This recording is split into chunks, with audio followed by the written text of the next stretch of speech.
میں ایک جگہ بیٹھا تھا، سامنے ٹی وی چل رہا تھا، آواز نہیں تھی۔ میں نے دیکھا ایک نوجوان ناچ رہا ہے، ڈانس کر رہا ہے ساحل پر، اور اس کے ساتھ 10-12 لڑکیاں وہ بھی ڈانس کر رہی ہیں۔ میں نے دیکھا بہت خوبصورت نوجوان ہے۔ مجھے خیال آیا یہ جو اتنی بڑی گمراہی میں ہے اس کو ہدایت کیسے ملی، اور کون اسے جا کر اللہ کا پیغام سنائے گا۔ یہ وہیں بیٹھے بیٹھے ایک اس کی خوبصورتی اور جوانی پہ رحم آیا، ایک اس کے پلٹا کھانے کو میں نے بہت مشکل سمجھا۔ خیال آ کے گزر گیا، میں وہاں سے اٹھ گیا۔ کچھ دن اس کا نقش میرے دل دماغ پر رہا، پھر محو ہو گیا، مٹ گیا۔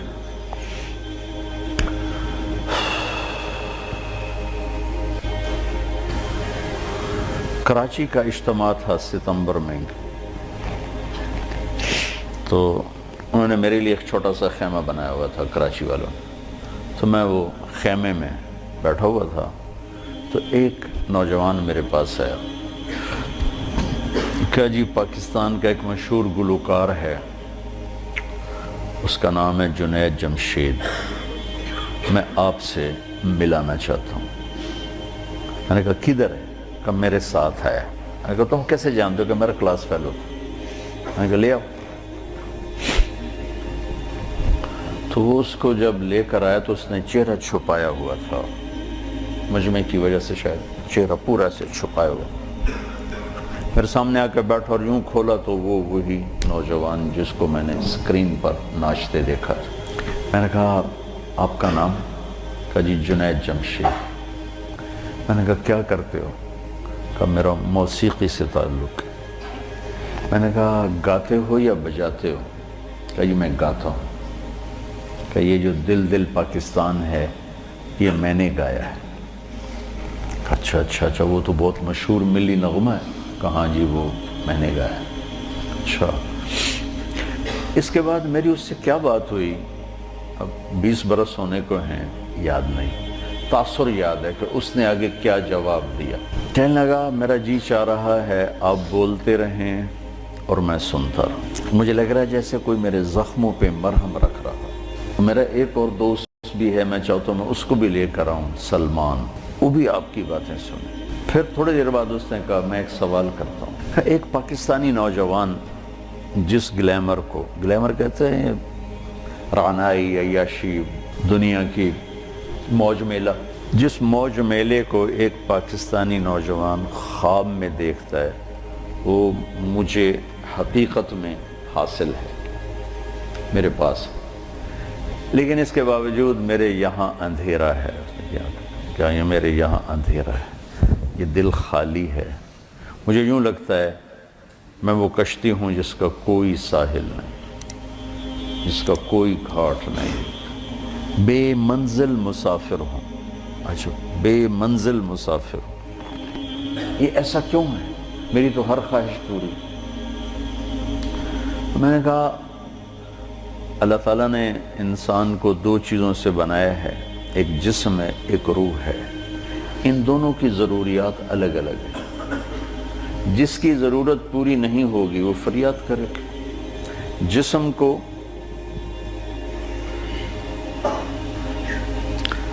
روٹی چاہیے، پانی چاہیے، ضروریات زندگی چاہیے، ان میں سے جو چیز بھی اس کو نہیں ملے گی وہ فریاد کرے۔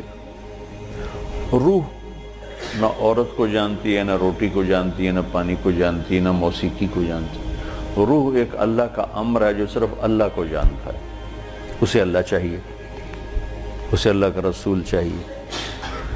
تو جسم کو روٹی نہ ملے تو وہ پریشان ہوتا ہے، روح کو جب اللہ اس کا رسول کا تعلق نہیں ملتا تو وہ پریشان ہوتی ہے، پھر وہ پریشانی ویرانی بن کر جسم پہ طاری ہوتی ہے، پھر ہم اس کو دور کرنے کے لیے اس سے اور بڑی عیاشی میں جاتے ہیں کہ شاید ابھی کچھ کمی ہے، وہاں اس کی بھوک اور بڑھتی ہے، وہ اور فریاد کرتی ہے، پھر ہم اس سے بڑی عیاشی میں جاتے ہیں، پھر اس کی بھوک اور بڑھتی ہے، وہ اور فریاد کرتی ہے۔ اس قسم کا مضمون تھا، اس کو ذرا تفصیل سے تھا، خلاصہ یہ۔ اور میں نے کہا اس کی مثال ایسے کہ درد ہو اس گھٹنے میں اور دوا لگے اس گھٹنے میں تو دوا بھی جا رہا ہے اور درد بھی نہیں جا رہا. دوا لگ رہا ہے, درد نہیں جا رہا. کیوں؟ جہاں درد ہے وہاں دوا نہیں, جہاں دوا لگ رہا ہے وہاں درد کوئی نہیں, تو آرام کیسے آئے گا؟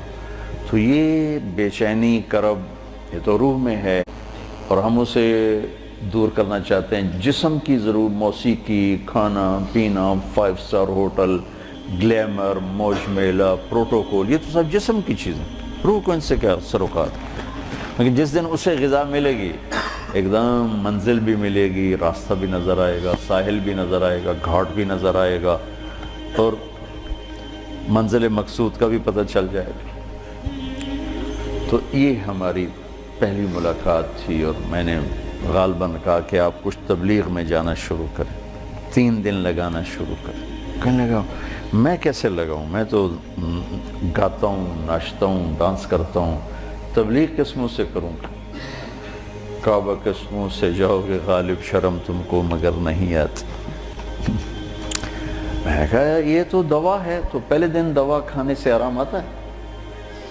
مسلسل دوا کھاتے کھاتے کھاتے بیماری دبنا شروع ہوتی ہے اور اللہ تعالیٰ اسے ٹھیک کر دیتا ہے.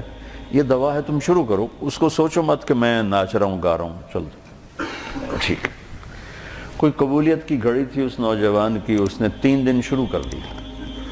یہ جمشید اس کا کلاس فیلو تھا. یہ اس کو سب سے پہلے سلام دعا, یہ تبلیغ میں لگا تو اس کو اپنے اس کا خیال آیا, اس کو ملنا شروع کیا. پھر ایک جگہ پر آ کر وہ رک گیا, آگے نہیں لے جا پا رہا, تو اللہ نے اس میں مجھے ذریعہ بنایا, مجھے ڈالا.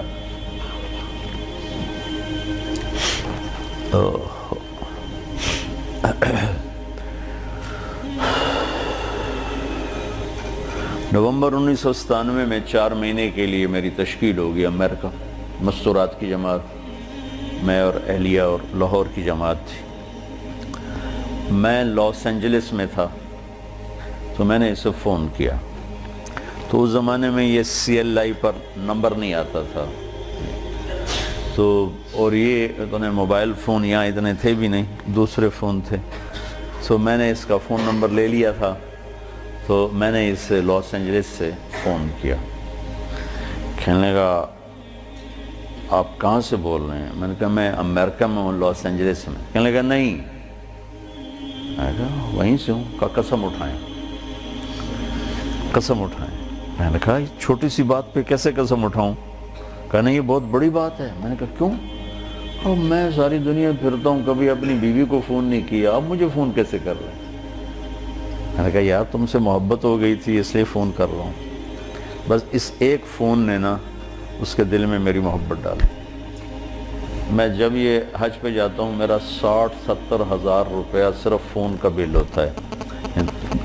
3000 تقریباً ریال میرا ہر سفر میں 15-20 دن میں میرا فون کا ہوتا ہے کہ میں ایسے ہی فون کرتا رہتا ہوں. وہاں کا فون وہ ہزاروں بیانوں سے بڑھ کر ہوتا ہے. بیان تو چھوٹی سی چیز. مولانا صاحب رحمۃ اللہ علیہ فرمایا کرتے تھے کہ تبلیغ میں بیان کا اتنا ہی حصہ ہے جتنا جسم میں زبان کا. 6 فٹ کے جسم میں 5 فٹ 10 انچ 8 انچ کے جسم میں 2 انچ کی زبان ہے. اتنا ہی تبلیغ میں زبان کا حصہ ہے, بول کا, بیان کا. باقی لوگوں کو دل لینے کے لیے پتہ نہیں کیا کیا جتن ہے. تو اس پر اتنا اثر ہوا اس بات کا کہ انہوں نے مجھے امریکہ سے فون کیا. تو پھر میں اسے پورے سفر میں فون ملاتا رہا, اب یہاں ہوں, اب یہاں ہوں, اب کیا حال ہے, اب کیا حال ہے. تو اللہ نے اس کے دل میں میری محبت ڈال دی. پھر وہ چلے کے لیے نکلا. پہلے اس نے چلے لگا, 3 چلے نے چلے لگا. رائمنڈ آیا, ملا, میں نے بڑا پروٹوکول دیا, بہت پیار محبت ہنسا کھیڑا. تو کرتے کرتے کرتے کرتے اس نے 3 چلے لگا, 3 چلے کے لیے نکل پڑا. یہ غالباً 2001 یا 2 اس کا مجھے پورا یاد نہیں ہے. تو اس وقت یہ 3 چلے کے لیے نکلا.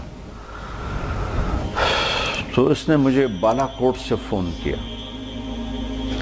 کہ مولانا میں اس وقت بالا کوٹ کی ایک پرانی مسجد ہے، اس میں ہماری جماعت ہے، باہر فرش ٹوٹا ہوا ہے، اس پر ایک پھٹی ہوئی چٹائی ہے، اس پر میں لیٹا ہوا آپ کو فون کر رہا ہوں، اور جس سکون چین کو میں 5 سٹار ہوٹلوں میں ڈھونڈتا تھا وہ مجھے یہاں اس ٹوٹی ہوئی مسجد اور پھٹی ہوئی چٹائی پہ مل چکا ہے۔ مجھے یوں لگ رہا ہے میں ہوا میں اڑ جاؤں گا، بعین ہی اس کے یہ الفاظ تھے۔ تو میں نے کیا جواب دیا یاد نہیں، لیکن غالباً میں نے یہی کہا کہ اب روح تک اس کی غذا پہنچ گئی تو موج ہو گئی۔ یہ اس نوجوان کا ابتدائی سفر تھا۔